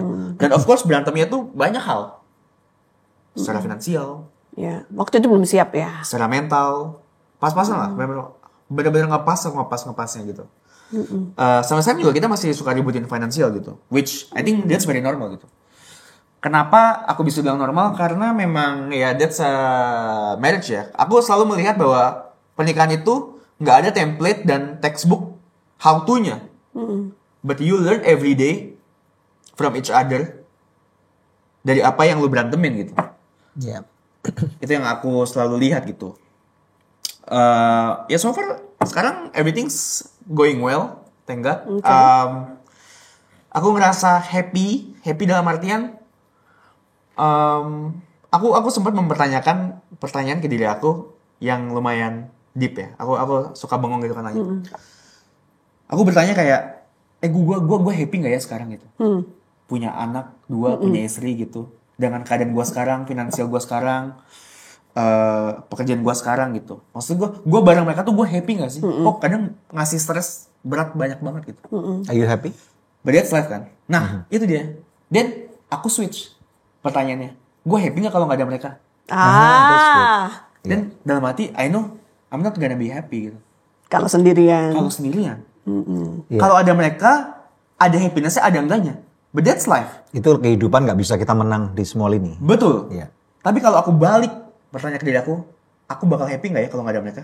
Langsung I can say no, I'm not gonna be happy without them gitu. Setuju. Iya. Then I can say now ya. Ya, kadang-kadang kita kalau ketika punya anak yang relatif masih kecil ya, mereka kan tenaganya ekstra banget ya. Banget. Dan berisik kadang-kadang. Dan kalau kita pulang Apalagi dari waktu meeting, pulang dari kerja atau apa, udah capek banget, kayaknya udah pengen gimana gitu kan. Iya. Nah, tetapi ketika tiba-tiba mereka pergi ke rumah opa-omanya atau mereka pergi mungkin kemana yang relatif cukup panjang, Camp. kok jadi sepi ya rumah ini ya? Kok kayaknya hidup kita jadi hambar gitu tanpa mereka. Nah, itulah nikmatnya kehidupan. Iya. Ya, tetapi gini, setuju Will, banget. kita nggak mau juga kasih gambaran yang salah tentang anak-anak muda yang belum married. Kalau Iya. gitu, Setuju. sikat aja having sex sebelum pernikahan. Iya. Kalau misalnya kamu bisa reverse nih ya, apa yang akan kamu lakukan berbeda kalau kamu punya wisdomnya hari ini? Wah, pertanyaan bagus yang aku nggak pernah tanya ke diri aku sih. Jujur. Apa yang bakal aku lakuin ya? I think for sure. Kalau jawaban aku agak mengecewakan nggak apa-apa ya. Nggak apa-apa. Nggak apa-apa. Aku nggak akan ngerubah sih. Kamu nggak akan berubah. Aku nggak akan ngerubah. Ya. Karena itu yang membuat aku hari ini sih. Dan I know for sure ada alasan di setiap kejadian yang udah terjadi dalam hidup aku yang ngebuat aku ke titik ini yang aku nggak akan feel sorry about it, but I will learn from it. That's good. Yeah. Kamu diantara mungkin case satu diantara 100.000 cowok gitu kali ya. Karena kebanyakan yang jadi victim kan yang cewek. Betul ya. Karena biasanya yang memulai duluan sehingga terjadi seks di luar nikah itu pasti yang cowok. 99%. Mungkin cuma 1%. Cewek aja yang bisa menginisiasi duluan. Nah, kemudian yang kedua, ternyata ketika yang cowok 99% ini main-main, 999.000 atau 99.999 ini, ternyata mereka cuman jadiin si cewek ini sebagai objek. Dan kemudian sampai akhirnya, ya udah deh kalau misalnya gua nggak mau, lu mau apa? Kan salah lu yang mau. Ada banyak orang-orang kayak gitu, sehingga yang perempuan yang nanggung kehamilan ini sendiri. Bener, banyak. Dan kemudian akhirnya ada beberapa dan sangat banyak yang melakukan aborsi. Ya. Gitu. Nah, makanya ini aku bilang, kamu mungkin one of a very very kind. Betul. Dan makanya aku juga encourage yang nonton juga jangan menjadikan ini sebagai hal yang Standar. Iya, standar. Nggak boleh dong. Karena menurut aku what I did was wrong, of course. Sampai ada beberapa orang zaman dulu tuh DM aku. Karena dia punya case yang sama kayak aku. Ya. Dan coba nanya kayak gimana nih gue mesti ngapain? What should I do? Iya. Gitu. Ya aku coba untuk kasih beberapa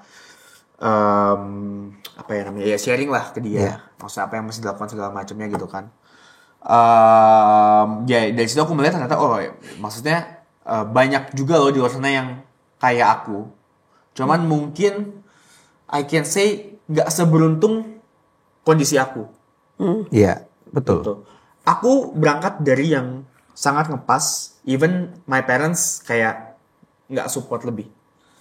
Emang dia itu Orang tua kamu ngamuk nggak ketika tahu? Itu cara dia ngedidik, dia nggak support secara finansial. Jadi dalam tanda kutip ya itu urusan kamu. Itu urusan lu jadi laki ya lu jadi tanggung jawab. Iya. Nah, mamanya orang tuanya Maria gimana? Oh nangis, kecewa. Nangis. Nah ini yang orang nggak boleh lupa nih bahwa ada satu luka yang dihasilkan sama anak-anaknya nih. Luka. Lu merasa bersalah nggak waktu itu? Sangat bersalah. Karena udah pasti namanya ketika mungkin waktu gua bilang ke nyokapnya, sorry tante, anak tante udah hamil gitu misalkan, gua nggak ngerasain luka yang dia rasakan. Iya dong. Gua nggak merasakan. Betul. But now I'm a father. Gua merasakan itu sekarang. Anak lu cewek lagi? Betul. 2. Itu yang gua rasakan, apa yang dia rasakan sama nyokap mertua gua. Ya, Tapi tentunya Will nggak mau kan nanti anak-anak juga akan melakukan hal yang seperti itu. Enggak. Jadi caranya gimana untuk protect the younger generation supaya jangan sampai mengulangi kesalahan papa dan mamanya. Tentunya dari sekarang harus dituturin dong. Betul. Itu gimana kalian didiknya? Aku cukup proaktif ngikut seminar sex education di sekolah. Oke. That's good. Karena menurut aku itu jadi bekal knowledge buat aku buat ngedidik anak-anak aku ke depannya. Tapi aku selalu punya pandangan lain dengan norma-norma yang apa ya? Yang pada umumnya ya. Mungkin aku sedikit ke barat-baratan cuman ya again ini aku. Spill it. Jangan diikutin. aku ngerasa sex it's a biological needs yang it happens naturally to individual gitu loh. Jadi aku akan memberikan sex education ke anak aku tentang bahayanya seks di luar nikah dan segala penyakitnya and how to prevent the disease. Oke. But I'm not gonna tell them to not do it. Oke. Karena again ya hasrat setiap anak keluarnya kapan itu beda-beda, dan kalaupun aku bekali dengan segala semuanya itu untuk bilang say no and everything, karena aku pernah jadi anak kecil juga gitu, and I know rasanya dibilang nggak boleh tuh malah makin pengen gitu, walaupun dengan alasan yang cukup jelas. So mindset aku lebih sekarang adalah aku akan bekali diri aku agar dia seenggaknya nggak hamil di luar nikah. Karena mungkin takutnya dia nggak bisa punya mental seperti aku dan mamanya. Itu yang bahaya menurut aku. Iya. Karena kalau mentalnya nggak siap, itu bakal jadi apa ya? Jadi ya ngerusak the whole Merusak kehidupan dia. Betul. Karena nggak sedikit daripada perempuan-perempuan muda yang kemudian jadi orang yang nggak benar loh. Betul. Banyak loh. Nah itu yang aku hindari gitu. And of course ya cara aman ketika dia ingin melakukannya gitu. Ya. Tapi aku selalu punya pemikiran yang lain kalau misalkan gini. Kalau dilarang dia malah pengen. Tapi kalau dibekali, mungkin kuncinya adalah komunikasi kali. Betul. Nah, karena ketika anak-anak kita udah sampai tahap remaja, kadang-kadang orang tua mungkin nggak sadar. Tiba-tiba anaknya udah gede. Nah, kuncinya adalah karena anak-anak kami udah jauh lebih gede ya. Nah, yang kami lakukan adalah kami berkomunikasi. Benar. Nah, kita dalam tanda kutip kita udah harus mengizinkan exposure secara seksual itu ada pada kehidupan mereka, apalagi di zaman sekarang ini. Bagaimana kita bisa ngontrol apa yang mereka tonton? Anakku Daniel cewek-cowok? Ada cewek, ada cowok. Yang lebih kecil cowok. 14 tahun. Si cewek? 24. Coba anggap aku anakku Daniel, gimana caranya? Iya. Ya kita akan ngomong, bicara. Iya coba. Sekarang misalkan kalau yang kita cowok lagi father and son talk, jadi he's 14. Iya, I'm 14. Kalau dengan anakku kan bertahap ya. Iya. Nah, ketika 14 ini berarti udah ngomongnya ketiga kali nih. Iya. Udah gelombang ketiga. Nah, boleh tau gak gelombang 1 apa, gelombang 2 apa, iya, gelombang 3 apa? Gelombang 1 itu dia pernah bertanya, baby itu dari mana asalnya? Oh. Ini pertanyaan yang umum nih. Iya, awareness about. Kita kadang-kadang sebagai orang tua kaget dan biasanya ucapan ini bisa terjadi ketika anak-anak kita umur 4 atau umur 5 tahun. Betul. Iya. Anak-anak kamu sekarang nih. Betul. Nah, kadang-kadang kita gimana nih jawabnya? Yes. Nah, jadi harus diomongin. Iya. Jadi bahwa kamu dari perutnya mama, ya kan? Apalagi kalau misalnya waktu istriku nih ngelahirinnya sesar. Jadi gimana keluarnya kan bingung nih. Iya kan? Itu kan jadi satu perbincangan yang cukup awkward. Ya kita bisa bilang ya operation. Ya karena memang kita nggak nipu walaupun itu buying time. Kayaknya umur 4 sampai 5 itu kita ngomongnya ya mami sama daddy tidur bareng terus lahir kamu gitu kan. Nah, itu mereka bisa menerima di umur itu. Tapi begitu masuk ya 7, kira-kira 8, umur 9 8 tahun. Nah, zaman aku sekarang tidur ini sama mami kok mami nggak hamil gitu. Ya kan? Karena tidur itu apa gitu. Iya, beda. Nah, Nah, terus kita ajarin kalau anak-anak kami baca Alkitab. Di Alkitab juga ada tentang Tuhan melarang adanya adultery. Adultery itu bahasa Indonesia apa? Persinahan. Dan kemudian ada fornication, percabulan. Nah, jadi dari kecil mereka udah dikenali dengan kata-kata ini. Itu membantu banget. Sehingga mereka tanya, apa itu percabulan? Apa itu persinahan? Ya. Ya, kita akan ngomong ketika ada seorang laki-laki yang tidur bukan dengan istrinya. Nah, terus anakku yang perempuan pernah tanya, lalu terus kalau tidur dengan aku gimana? Nah, tentu konteksnya berbeda.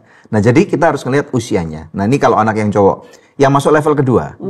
Ternyata di sekolah, anak-anak umur 8 sampai dengan 9, itu sudah dikenalkan dengan yang namanya sel telur dan sperma. Betul. Itu membantu banget dengan orang tua kita. Ya. Suatu kali, tiba-tiba si anak cowok ini ngomong tentang sperma. Kita kan bingung nih.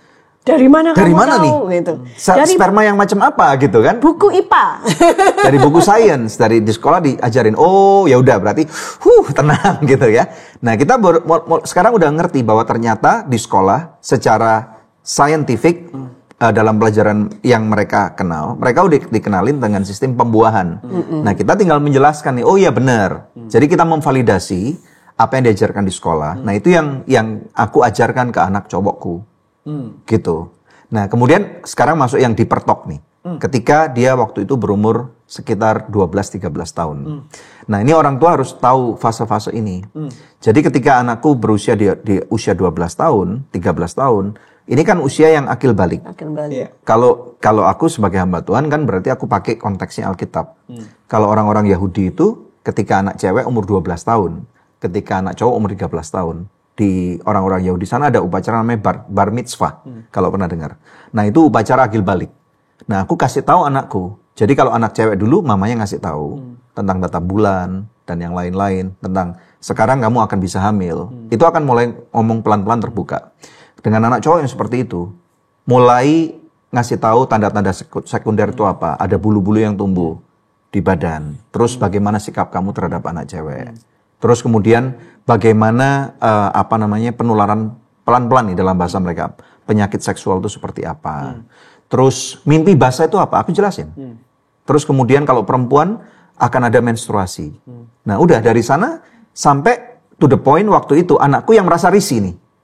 Karena aku kejar terus nih. Aku ngomongnya semakin lama semakin dalam untuk ngarah ke sana. Nah, zaman sekarang kita sebagai orang tua yang intentional secara sengaja harus merencanakan ngomong ini pada anak-anak kita pada usia ini. Tapi umur 9 kamu akhirnya ngasih tahu James loh. Iya. Maksudnya tidur bersama itu apa yang dilakukan? Ada terjadi hubungan seksual antara laki-laki dan perempuan. Jadi dia ngomong ada penetrasi gitu kan. Dia aku ngomong kasih apa tahu. adanya. Tapi tidak ada kesan pornonya sama sekali kalau orang tuanya ngomong. Ini yang aku cukup kaget juga. Karena pada waktu aku usia dia, orang tuaku nggak ngerti tentang kayak gini-gini. Betul. Zaman kamu juga kali ya. Setelah dikasih tahu, terus James kayak, oh gitu. Oh gitu jadi ya. aku ngantuk. Terus dia Ya tidur. Nggak sampai 10 detik udah ketiduran dia. That's it. Ternyata tidak semenakutkan yang kita kira. Iya. Nah, itu mungkin bisa equip kamu sama para pendengar yang lain. Ya, jadi rencanakan untuk bicara. Kalau anak perempuan berarti minimal ada 3 kali fase bicara. Fase 1, fase 2, fase 3. Dan itu semakin lama semakin dalam. Iya. Gitu. Sampai akhirnya anak-anak bisa terbuka. Mereka berteman dengan siapa. Mereka menyukai siapa. That's good. Mereka disukai oleh siapa. Ini orang tua harus tahu. Iya. And by the way juga maksudnya waktu membekali anak jangan cuma dibekali gimana caranya supaya nggak hamil, tapi dibekali dengan values-values yang benar supaya dia That's good. bisa membedakan apa yang baik, yang benar dan apa yang salah sehingga ketika dewasa dia bisa membuat keputusan. Oh aku nggak mau Yes. kok melakukan yang salah, aku mau melakukan apa yang Dan benar. memang terbukti, Will, lu suka nggak suka, dengan anak-anak dibekali dengan firman Tuhan, mereka akan ada satu rasa bahwa ada Tuhan dalam hidupku. Iya. Ada Bahwa accountability-nya aku harus jaga ya. badanku ini. Ini penting banget. That's good. Yang mana kehadiran orang tua, kita nggak pernah tahu loh. Kita bisa Ya, betul. tua sekali atau muda sekali. Ya. What if usia kita tidak sepanjang yang kita kira, terus anak-anak kita bekalnya apa? Iya. Uang kita bisa habis. Warisan asuransi yang kita bisa berikan ke mereka bisa habis. Semakin banyak, aku pernah kenal dengan beberapa orang yang mana ketika mereka dapat warisan gede banget puluhan miliar, dan dalam usia yang relatif masih puluhan, hancur hidupnya. Gitu. Jadi ternyata ada sesuatu yang kekal yang harus mulai ditanamkan intentional oleh orang tuanya kepada anak-anaknya. Yang prinsip apa yang digunakan? Tidak ada yang lain, yaitu kebenaran firman Tuhan. That's it. That's good. That's good. Oke. Ini kok jadi Bill yang nanyain kita. Iya kan? Dia hostnya nih hari ini. Balik-balik. Iya, hostnya ada 2 nih hari ini. Tapi juga aku sempat belajar dari teacher yang waktu itu ngajarin tentang Di sekolah ya. sex education itu. Jadi yang aku suka banget dan aku ngerasa iya banget adalah terutama buat anak ya cewek cowok juga sih. Jadi intinya bar cinta dia harus dipenuhi dulu dari rumah. Betul, Iya. setuju. Kalau dipenuhin dia nggak gampang mencari cinta di luar. Di luar, benar. Sampah. Ya. Gak mencari sampah dulu. Bener. Oh, iya, sampah ya. Karena kan cinta yang dari orang tua kan cinta yang murni. Tulus, ya. Betul nggak? That's good. Kalau apalagi anak cewek kan, tuh Iya papa harus belai, Iya, harus iya, kasih iya. tahu kamu anak papa cantik gitu. Jadi dia kalau dipuji sama temen cowok, kamu cantik, biasa aja. Sehingga gitu. kalau ada sampah-sampah mendekat, ini mah sampah. Dia nggak bakalan kelepek-kelepek karena Nangkep udah nggak? biasa dipuji Iya. sama papanya. Ini mah palsu, gitu. ini mah cuman mau badan gua. Iya.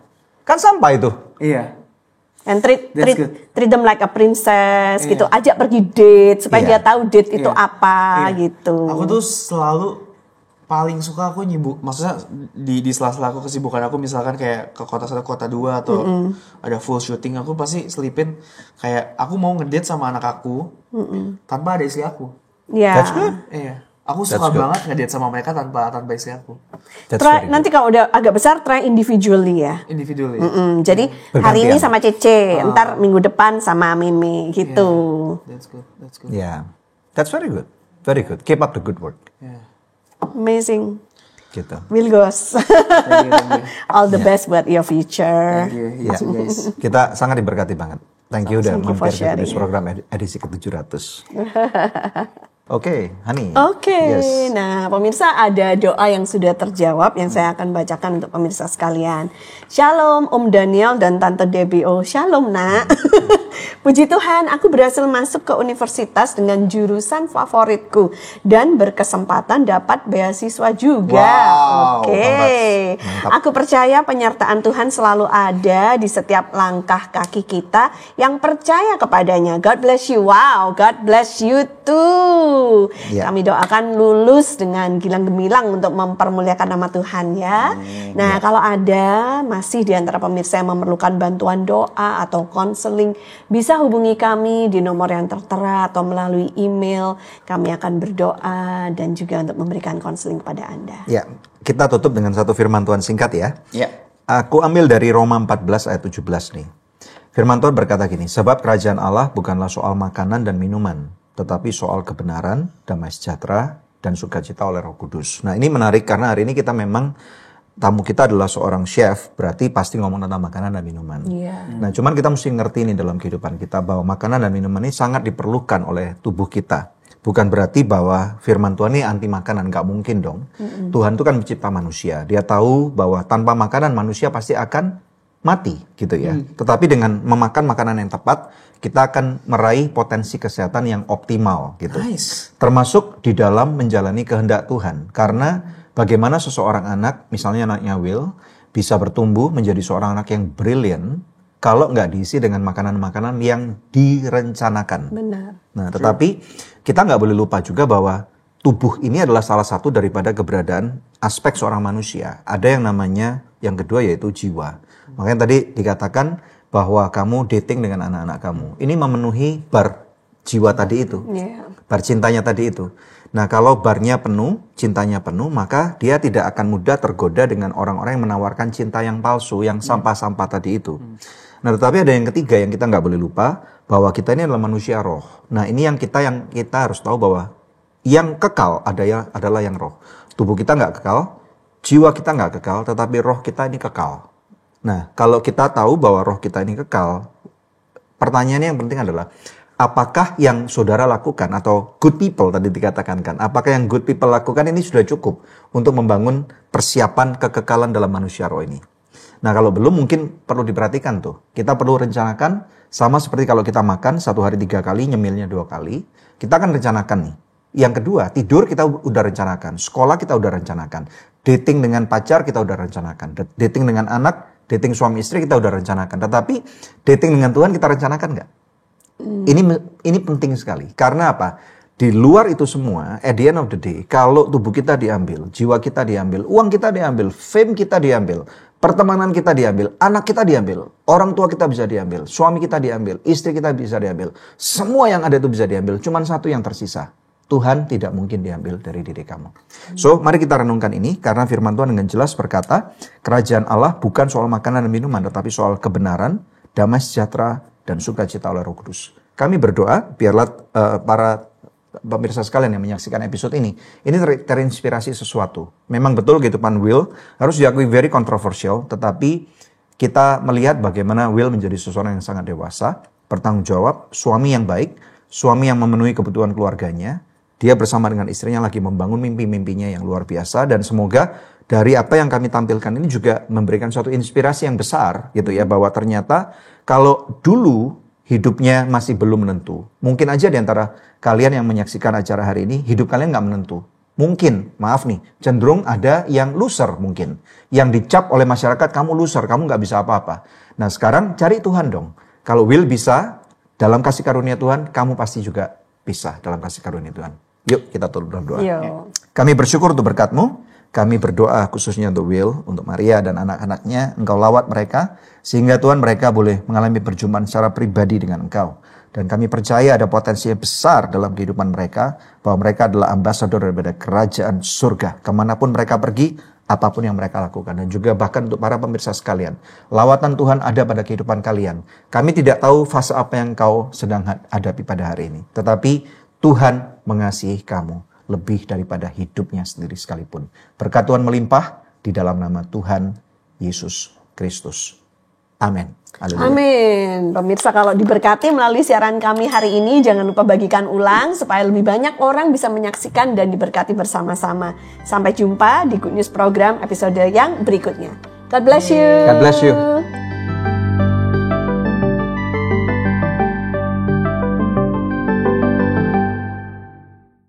Will Goss lebih senang pakai bahan lokal untuk masakannya. True or false?